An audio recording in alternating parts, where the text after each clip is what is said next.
Good morning, everybody else. Thank you for joining us. Morning.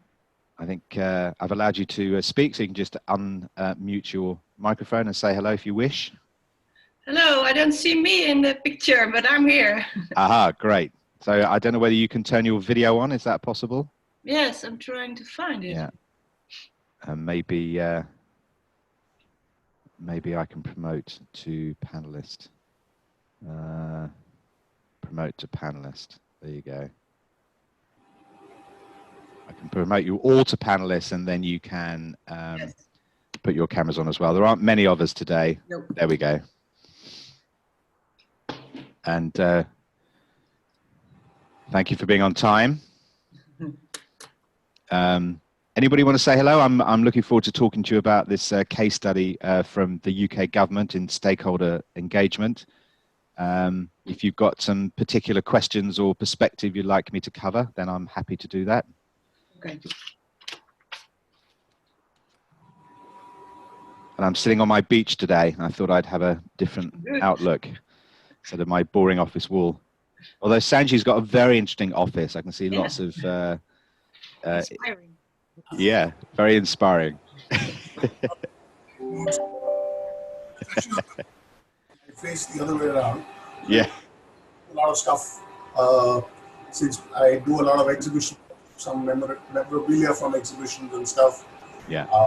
Some nice pictures, etc. So that's it. Excellent, excellent.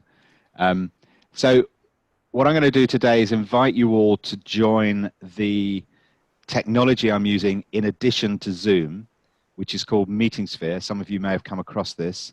It's one of the technologies I use, and it was the one I selected to use for this particular workshop.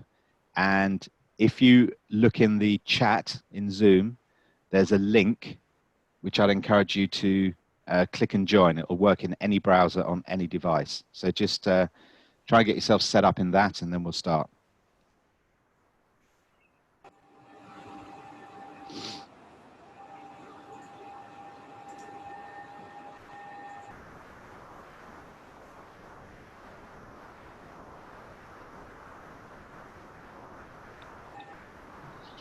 Okay, so I can see people joining that.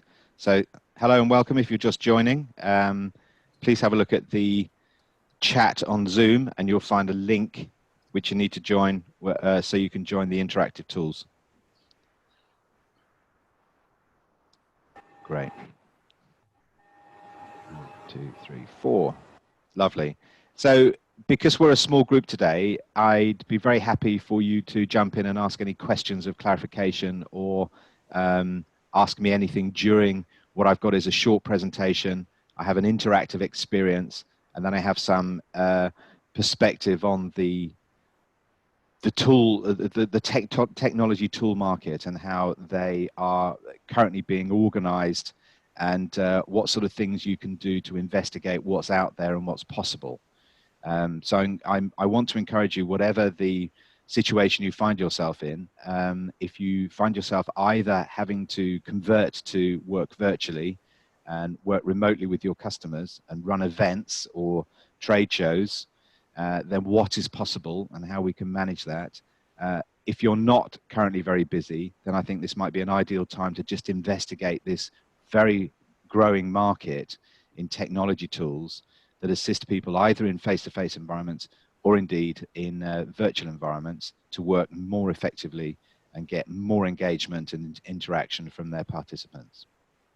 So I'm trusting you can all see the presentation now, the green slide. And this is the presenter tool, which is in MeetingSphere. So I've loaded a slide deck and I've got the ability for you to capture questions on the right-hand side in the little comment area, which may not be open. So there may be an icon halfway down on the right-hand side that you click and you can open up and see the questions and where you can add your comments. So as I'm going through the presentation, please come off mute and ask a question, or indeed type the question into MeetingSphere, and then we can answer it either as part of the presentation, or indeed we capture it and we can answer it afterwards and then produce a report. So I just check my chat. Those of you, I think Julie and one or two others may have just joined, so please just connect to the MeetingSphere link, the Pro 0222 link that I've put on chat. And Julie, let me know when you can see that.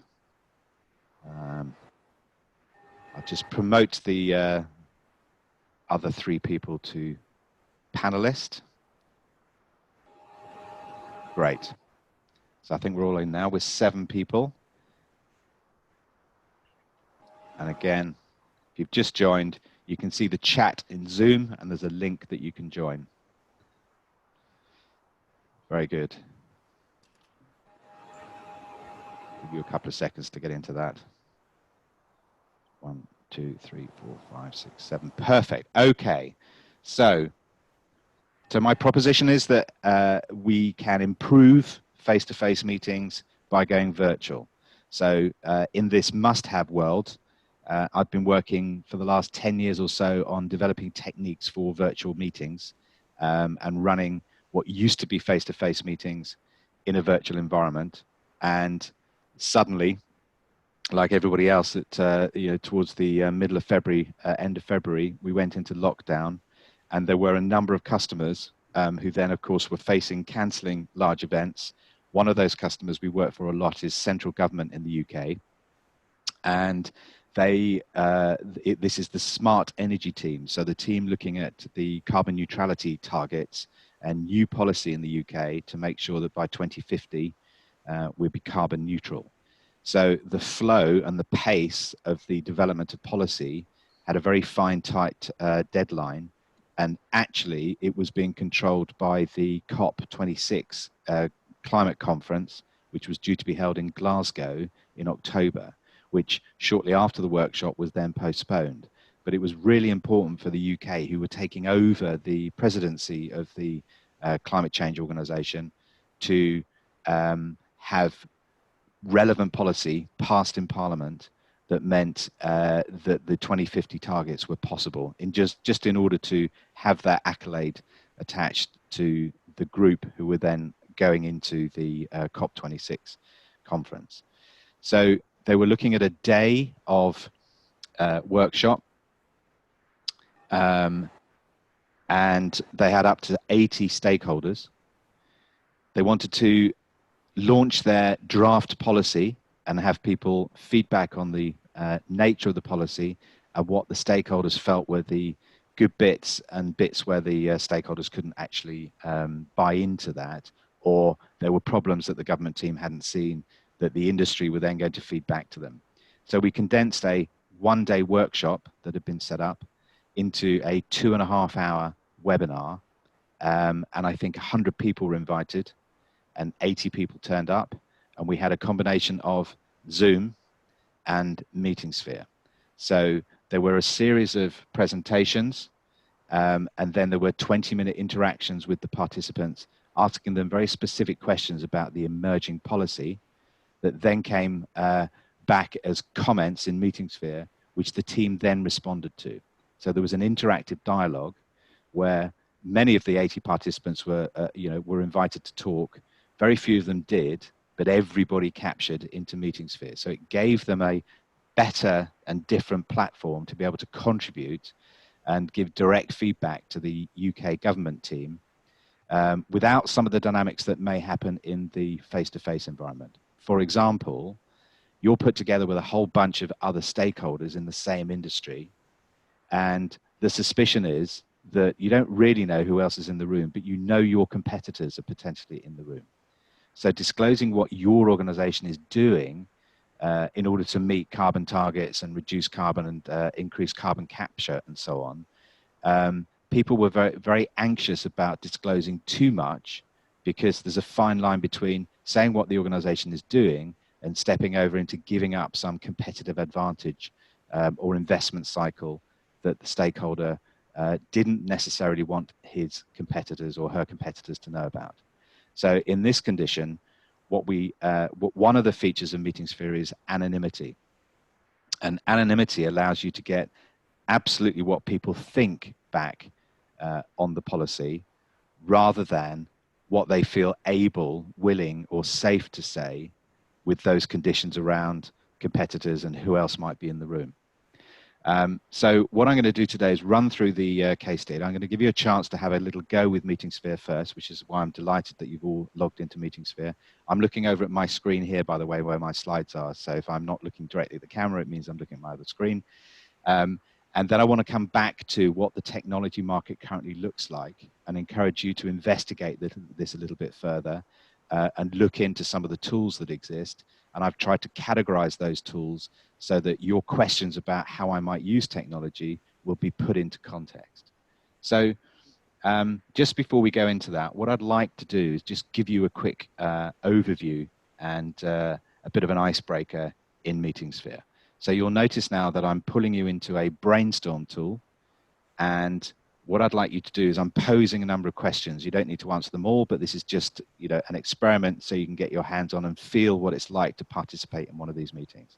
So I'm facilitating a question, which is, you're welcome to introduce yourself. So you see 4 categories or themes on the left-hand side. So you're clicking open the top one and it says introduce yourself. So please just write in a quick sentence about your perspective or what you're currently doing, your business, and add it into this list here. And we'll see some data that's already in there from previous people. Then you can move on to the next folder. And the next folder is asking about what you're learning during this lockdown period. Then what our customers are learning and so on. So just have a little play and I'll give you a couple of minutes to add some content. And please let me know on the Zoom chat if you're having any issues with logging into the MeetingSphere technology.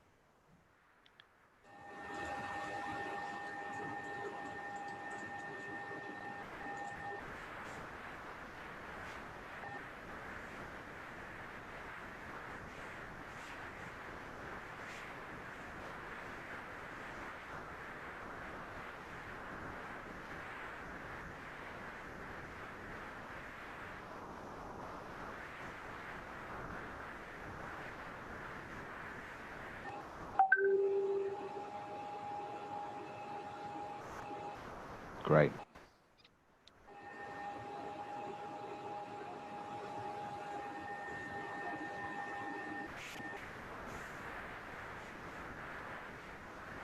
Okay.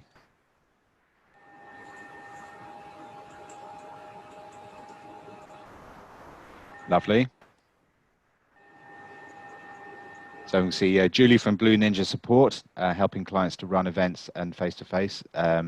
So very interesting to hear what sort of shift and change you're finding your customers are willing to make and where they draw the line and how close they can get to some of the customer interactions, for example, virtually, now that the expectation is that you can't run face-to-face. So very interesting. We've got a theatre, working in theatre as a sales manager.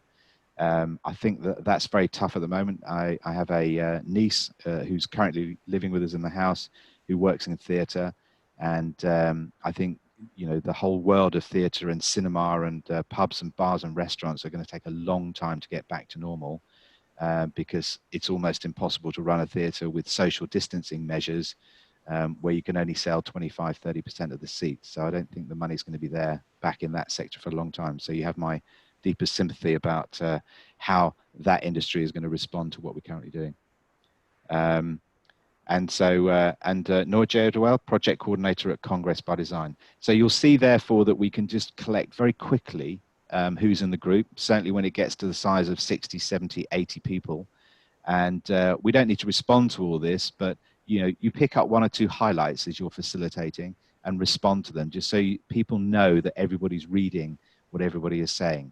And of course, going round, even the 7 people we've got on the call today, would take an awful long time. 1 minute or 2 minutes or 1.5 minutes each would take a good 10, 15, 20 minutes to get through because of that interaction. And the value, it's really important, of course, to engage with people and welcome them and hear from them.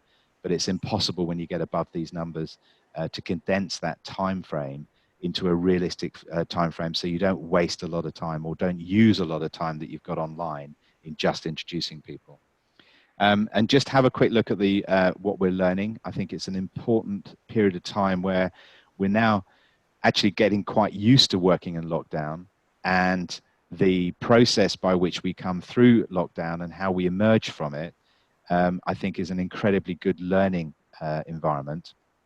And I want to encourage people to think about what they're learning during this process in order that some of those techniques might go back into the real world, or the new normal, as we're calling it, where these techniques can be applied and perhaps even run even more valuable and effective online sessions, which are directly replacing face-to-face when it's possible to have face-to-face. So those choices, I think, are becoming really real in this new environment. Okay, so let me just drop back into the slides, and I'll pull you back into that and just give you just a couple of minutes on the situation we found ourselves in with the government. So just coming back to that objective. So the objective for this job was to look at how we could have an effective stakeholder engagement workshop, encourage all 80 participants to actively contribute, examine the practice of working remotely with technology and how easy or difficult that was and what got in people's way. And then what I'm going to do afterwards is come back to what the tech market looks like, because probably bigger and wider and more expansive than you previously thought, and encourage you to think about the design and preparation of sessions based on what's possible in this current situation.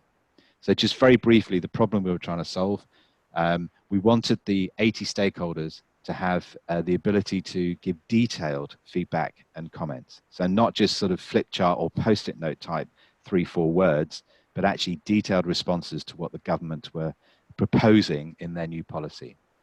The technology is already deployed in some government departments. So there's a center of excellence and a group of people in a facilitated development network who regularly run this type of meeting with the technology, either virtually or face-to-face. So there's a cohort of experts that we have supported over the last 10, 12 years in a couple of UK government departments that are quite able to take the examples or the new uses of this technology and really take it in-house so they can then begin to use it within their own team. So teaching and learning and training people to use this way of working is one of the important elements of our business, which is a facilitation business, and Realize Europe Limited allows people to really expand their skills and their experience. The 2.5-hour workshop replaced the whole day. So again, much more efficient in terms of time. And we were involved as the designers, the facilitators on the day, but we were also coaching the team to facilitate their presentations and their discussions on the content during that period. So we had WhatsApp running as well, actually. And we had a group where we were sending notes to each other about what was coming next and how to respond and who had the floor and so on and so forth. So we had that almost that channel that you have in a large event when you're all on headsets with the rest of the production team. So so it's important to have that back channel. We used the two technology I've talked about. It was actually MS Teams, not Zoom, because MS Teams was the audio-visual platform that the government department were using. And one of the criteria that I always come back to is we've got to make this as simple as possible for the participants. So the participant has the ability just to think and be clear about what their reaction is. In this case, the perspective from their sector, and it must be easy to use in the technology. You must be able to just start, type, think about what you're saying, and not have to worry about where I'm going in the software or what I need to click or what I need to load and so on. So the software criteria that is primary is ensure this is simple and easy to use from the perspective of the participants. So what happened was we had over 500 comments from the 80 people on the call. It stimulated a discussion. So once people have captured what they think, they're actually more willing and able to talk about it because they can see other stakeholders and perhaps other groups of stakeholders thinking the same thing. So it becomes an interactive discussion as opposed to just a collection or a focus group type approach where you're just collecting data from the participants. The government team were able to therefore look at and challenge and test some of their assumptions in the emerging policy and have a really good dialogue with the stakeholders, much more they all reported, than would have been possible in the face-to-face environment. The stakeholders focus on their key areas of policy, so they're able to respond from their position within the energy chain or the energy industry, and I'll show you how that emerges in a moment. We use the final few minutes of each of the sections around the key areas of policy to get the participants just to highlight back to the team what they felt were the most important messages or perspectives that they wanted the policy team to hear.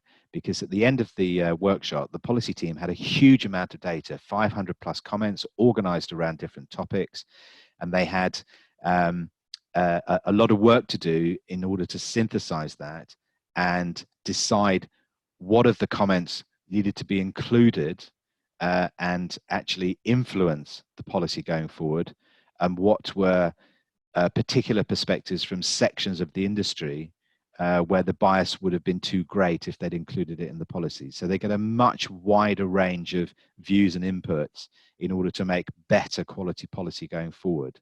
But to give the participants some sense of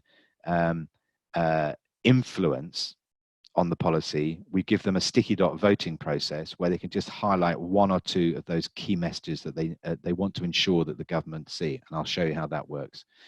We also allowed the session to continue for another week, and working online over time, I think, is a really important element of what's possible in this virtual world. So you don't have to do everything at the same time.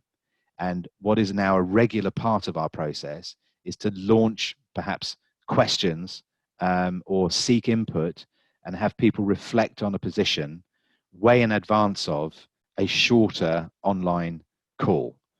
And this gives people the chance to get their heads together around what their position is, perhaps consult with colleagues, capture into the tool, and then when it comes to the event, we can reorganize that data and make sure we're talking about the stuff that the participants really want to talk about, because it's either controversial or it's difficult, or there are two parties vying for a position and so on. So you can really focus in the quality of the same time meeting, the virtual call, by ensuring that you're talking about the elements of the topic that the participants have really highlighted to you that are most important. So the other two things, those bottom few bullets, the team found that they weren't having to capture or facilitate discussions between stakeholders, because the stakeholders were capturing high quality feedback on their own. And I'll show you in a minute, the feedback was actually, many of them chose to say that their experience of participating in this event was better than a recent experience in early February, where they all had to travel to London, sit in a workshop for a day, and get very little time individually to call out or speak because of the number of people in the room. And the net effect on the policy team was, of course, that they got an overwhelmingly good amount of data of much higher quality, and their surprise was that it had overwhelmed their expectations of what was possible virtually, which is why I've kind of constructed this case study and need to talk about it. I know this is a very cramped slide, but I wanted to show you my justification for at least 1 in 4 people commenting directly that this was a better experience than face-to-face. And it wasn't even a question we asked. We just asked for their feedback and what went well. So you can see that people are saying really excellent interactivity, probably better than face-to-face. Meetings feel really good. We've got definitely an improvement on physical group meetings in terms of interactivity. Agree this was probably better than a physical meeting. So lots of comments and agreements around that, and a really good appreciation from the participants that they'd had a good interactive time. So let's have a quick look at what they how they use this technology. So I'm pulling you into now what MeetingSphere has as a discussion tool. And what happened here was that I hope you can see that, the first 4 of these topics, so ES and DNO flexibility markets, market facilitation, wholesale market, and carbon and flexible markets were four key pillars of the emerging policy. We added this fifth one, the nice pink one on the right-hand side, where we asked people, and what else? What else should be included in our vision for this policy? So that was a kind of a coverall to make sure that people had the ability to say, I don't think they've thought about this, I'm going to make that point. And if you click enter to any of these, then what you see is, first of all, at the bottom right, you'll see there's 2 pages of data for each of these. So you can click through the 1 and the 2 in the bottom right of an open topic, and you can scroll up and down, and you'll notice there are certain lines in this where there is a grey bar, which we call a prompt, where we're asking people to respond specifically as to what some of the big areas of this this energy industry respond to. So Ofgem is the regulator. You can see industry there, the actual producers of energy, and you see government, local authority, and so on. So we're asking participants to structure their responses towards certain key areas of this energy supply chain. And you'll see that we also ask them, because MeetingSphere at its default allows for anonymous input, which, as I said earlier, has this dramatic effect on the quality of people's input. They feel free and able to say what they really think. But here, we switched on and asked them to select which area of the industry that they were from. So you'll see the tags on the end of the comments, things like trade association, generator, supplier, aggregator, government, and so on, network system operator. So what the team are getting is not only high quality feedback on specific aspects of their policy, but they're also getting to see which area of the industry that feedback comes from. And you'll also see that what's important is that people have responded to other people's or other stakeholders' content and have said, I agree to this, or we agree to that. So you're getting whole areas and groups of specific stakeholders who are agreeing to certain reactions to the policy or ideas that are being captured here. And you'll also notice on the right-hand side, there are the sticky dots, and at the top, you can see those sticky dots. So we had people at the end of the process, as I said earlier, just highlight the 1 or 2 messages that they wanted to ensure the government team heard. So have a little browse around that. You can see how the data is being prioritized just roughly by the sticky dots. And you can see how hopefully the quality of input, I don't know whether any of you have worked in this kind of energy group, so you probably won't understand the data, but you can see the quality of the content, and their sentences, and they're rich sentences, and they're specific to the perspective that the stakeholder is feeding back to the government team. By the way, where you see the date at the end, so for example, let me just focus you on this section here in market facilitation. So as facilitator, I can draw you into any aspect of this, which means that we can talk about 1 or 2 of these points. But I'm looking at number 225, which was a comment about more centralization of markets is needed, which was put in by a consultancy. And then this energy power exchange stakeholder has added a comment in support of that. Interoperability can enable this, yes, so they're in support of it, but there's a date, March 31st, 2020, 2:57 p.m. So when we moved into that week after the workshop and had people continue the ability to participate, we put on a date stamp, so we knew the comments that had been made after the virtual online time. So again, trying to make sure that the participants had full access and full ability to contribute as they saw fit to this process. And then after the week, we closed it down, and the policy team then went into the huge amount of work they had to do to make sense of it and how they were going to restructure the policy and redraft the policy in order to take on some of the comments and feedback from the participants. So let me just pause there. I've shown you the 3 of the 4 tools in MeetingSphere. They're the brainstorm tool that we started with, had the warm up, introducing ourselves, the presentation tool where we're sharing slides and having comments stream in as we're running through a presentation, and then this discussion tool where we can break it down into topics and have people participate on detailed discussions and feedback. So any questions or insights?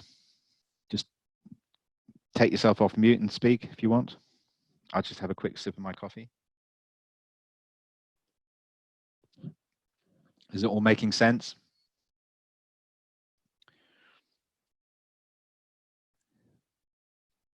Aha, okay. Thank you, Sanji. Hope you got there. Okay, well, what I want to just do in the next 10 minutes is I'm just going to show you the other of the 4 tools in MeetingSphere, and then I'm going to put it all into context around the tools market.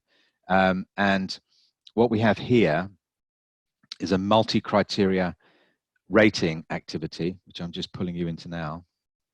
Actually, I'll show you the voting slip first. So at certain points when you're trying to make convergent decisions with a group, policy direction, or what are the key aspects? I mean, this is an example from another workshop where we were looking at threats. And what you can see here is a voting process where we've taken the themes that we've developed by having a brainstorm about what the key threats are or scenario plans that we need to accommodate. And this is a government team, another government team looking at how to plan.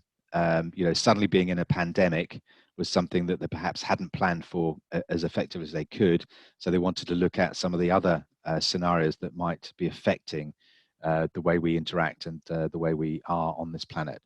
So first of all, before we go in here, on the right-hand side, you can see AI, and then on the right-hand side, there are comments. So we've already brought the content that led to that becoming a theme through into this tool. So we're keeping all the data that flows through the tools from a brainstorm to a organization theming tool, then into a rating tool. And what we ask them to do is rate these 9 threats in terms of the level of uncertainty, so how predictable these elements were, and then how big the impact would be. And we've given them a 5-point scale. It could be a 3-point scale or a 10-point scale, whatever you use in this kind of rating. And you can vote through those on the 2 criteria simultaneously. So if you want to have a quick go at that, you're very welcome.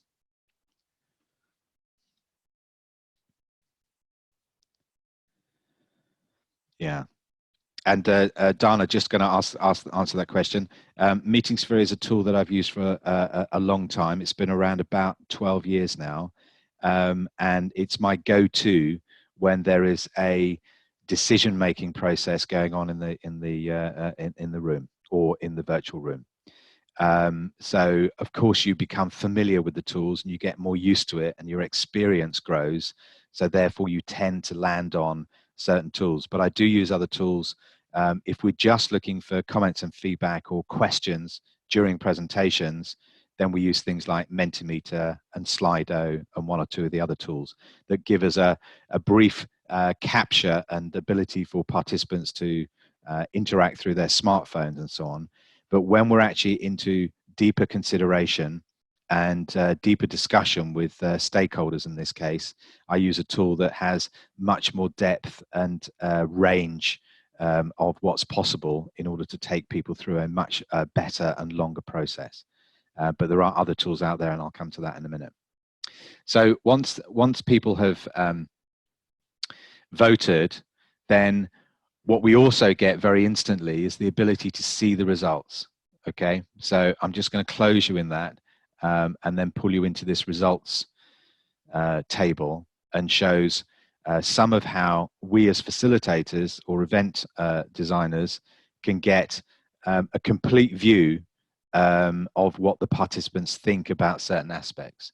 So here you see a chart that is the table of results for uncertainty. So you can see actually there's a little blue semicircle to the top right. If you click that, you open up the range of views that people have given across the 5-point scale. The indication is that you get the mean score, and the threats, as these were, are prioritized now by the mean score, the mean score out of 5. We've got a standard deviation, which gives us the level of agreement or the degree of consensus. And we get the range of views across those 5 points. So we can see that for AI, in terms of uncertainty, uncertain impact on human condition, 1 person voted that a 5, 4 people voted that a 4, 1 gave it a 3, and 1 gave it a 2. So it's got quite a low standard deviation and a reasonably high mean score. So as facilitator, what I'm getting from this is a much better and clearer view of where there is consensus and where there isn't. And of course, what I then focus on is things like number 6, climate change, and number 7, global recession, and indeed pandemic, where the standard deviation is indicating that there is no particular level of agreement here. So I think in this case, it was because those topics were too broad and people had very mixed views within them. But you can use this data to flush out and host another discussion about why people have different views on this. So it's a really good way of sort of deepening the engagement with the participants and asking for very specific views on different aspects.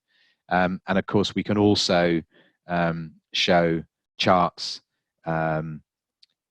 show the distribution across, say, 2 criteria, as the chart that you're now seeing shows.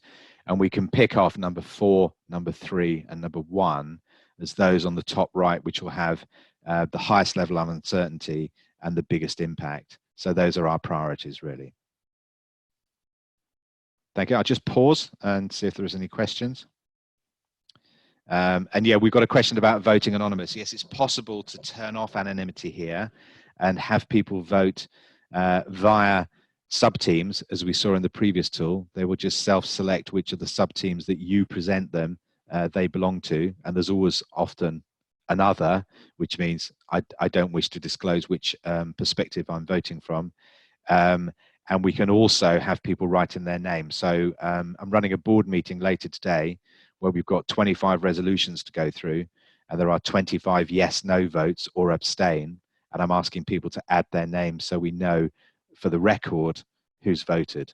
But largely what I'm looking at as a facilitator is the general level of consensus, and then you can go into more specific detail and flush out some of the different perspectives and views that come from the different areas of the participant group. Okay. Dana, thank you. I think one of us had just jumped off to another meeting. So let me just go back to the last few minutes, and I want to pull you back into the slides and just quickly pick up and summarize some of the learnings that we had from this experience. I said that the team had an experience of this way of working before in a face-to-face environment, and it's well established as a process within the government department. However, the team that we worked with were all very new to this. And one of the things I find really important in virtual working is that you're very specific about the different roles for people. And there are more roles, but those of you who run large events are more used to these roles because they exist in the real world. And they are things like, presenter and content expert. So be clear that those people are delivering content, they're not facilitating. A facilitator, somebody to hold the whole thing together. An MC, a master of ceremonies, somebody who's managing the timing, somebody who's managing the introductions to the next speaker, and somebody who's giving instructions to the participants about how to interact. Then we've got a technographer. So there are people, in this case 2 people, managing the technical infrastructure. One is monitoring MS Teams, perhaps looking at the chat questions and making sure that people haven't got any issues with the technology.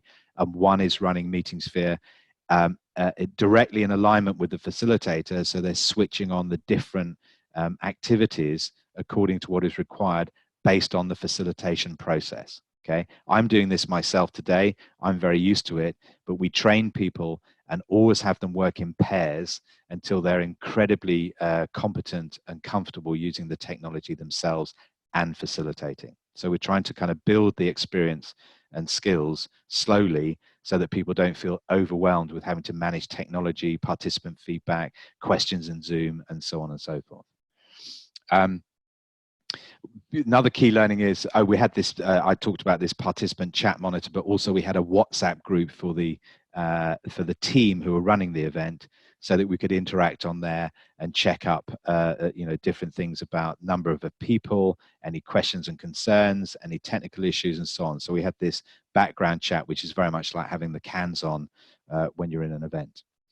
Don't forget asynchronous. There's a huge amount of possibility from launching questions or processes online and then bringing it all together by having a face-to-face session. So you reduce the amount of time that you spend online together, and we're all in endless Zoom meetings at the moment, but you can get a lot of the data collection and the thinking done before and after these events. It's all about good design. So everything you do is about making sure that you have clear vision and a proposition for your meeting, and then you plan it effectively, and then you select the technology that you're going to use for it. And my final bit of advice is just try it, because this is an incredibly active learning environment. Now we're struggling with managing customer expectation in this lockdown world, and there's a lot of experience out there that you can feed off, and just gaining experience yourself by having a go with some of these tools, I think, is a really important and valuable use of time at the moment. So just finally, in the last few minutes, I want to talk about the market for collaboration tools, and this has grown prolifically in the last 10 years. The technologies that I use have been around 25 years or 30 years now, and they're in this category at the bottom, which is decision support and meeting workshop tools. But you may be familiar with some of these other tools. So corporate social networks. These are designed to reduce the amount of email traffic within a corporate and have people join, chat, share files, update each other, work in project teams, and so on. So these are, general IM messaging systems. Some of them have audio and video phone systems attached to it. Some of them have rolled up a lot of other technologies into this, but basically they're providing a platform within an organization for people to communicate out of email. Video and conference tools, Zoom being the classic one at the moment, but GoToMeetings and WebEx and all these have been around many, many years, and they facilitate people seeing and hearing each other, which is the basic requirement when you're online and working together. Event management and conference tools. These are these apps that you download onto your phone when you're going to an exhibition or a conference, allow you to check speaker biogs. They allow you to do some polling and evaluation, maybe some Q&A, and maybe some interaction during presentations where you have a B, C, D choice and you do a multiple choice, which then instantly shows the results. So basic tools that are designed to give the participant a sense that they're interacting with the speaker or the organization. Then there are team and project management tools. These are much more sophisticated than the corporate social networks. Things like Trello, they support organizations into work streams so that they can self-manage work teams, share documents, edit documents, and so on and so forth. And I'll show you some of those as well. And then, of course, there's the visual collaboration tools, which you may have used, which include things like Mural and Miro and Padlet, where you have an interactive whiteboard, probably in association with a very expensive piece of interactive whiteboard kit, where these tools are very basic, simple tools, often emulating Post-it notes where you write 2 or 3 words and then slide them up onto the board, and they can be shared across geography, people talking to each other over the internet. So just to make that a little simpler, here's a chart of what the features are and functionality.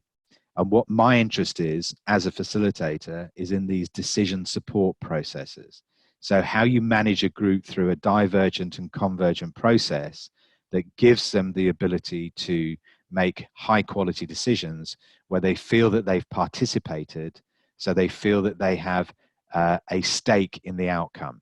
And as we know, decisions that are made without good quality stakeholder engagement or a sense that you have been participating in that process leaves you questioning whether that's a good decision or not. Nobody asked for my opinion, therefore I don't agree, therefore I'm just going to carry on what I was doing. I'm not going to adjust into this new world based on this new decision. So you're playing around with the psychology of people and how they sense their own participation and interaction within this context of making decisions. How we differentiate how and which tools to use. So now I'm focusing just on the decision support tools, and this chart here just shows a very simple 5-step process where you take people through a divergent brainstorm process. You then sort the data into folders, as we saw in the tool that we started with. You then deep dive into that, another convergent process to get more detail and more data out about each of these individual options, and you make sense of them as a group, make sure that everybody understands it, talks through some of the misinterpretations and so on, and then you go into that formal rating process where you decide which of these actions and outcomes have more validity within the business to get to where you want. And then, of course, you plan next steps. And just finally, this is something like a thin slice of the technology that's available out there. And these are ones that I know personally have used with customers or who have been involved over the last 20 years in some form in shaping their development. And you can see behind here are the 6 groups. So the video and audio virtual team meetings in the bottom left, visual collaboration tools at the top, the team and project management tools in the middle, and then the decision support groups, which is my interest, which is why it's the biggest bubble. But there's MeetingSphere we're using today, PowerNoodle, HouseSpace, GroupMap, and so on. These are all basically tools built by facilitators or influenced by facilitators, whereas many of the other tools are built by technologists who are either trying to sell minutes on telephone or expensive whiteboards or project software. So I'm going to pause there. We're just about out of time and would like to take any questions or any reflections.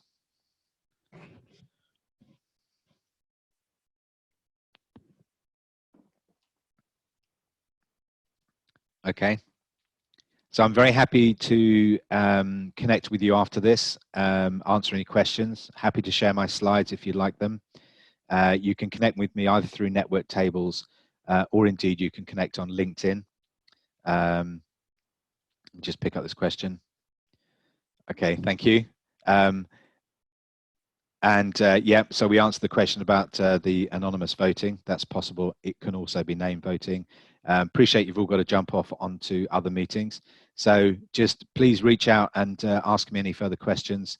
Thank you for your time this morning and have a great day.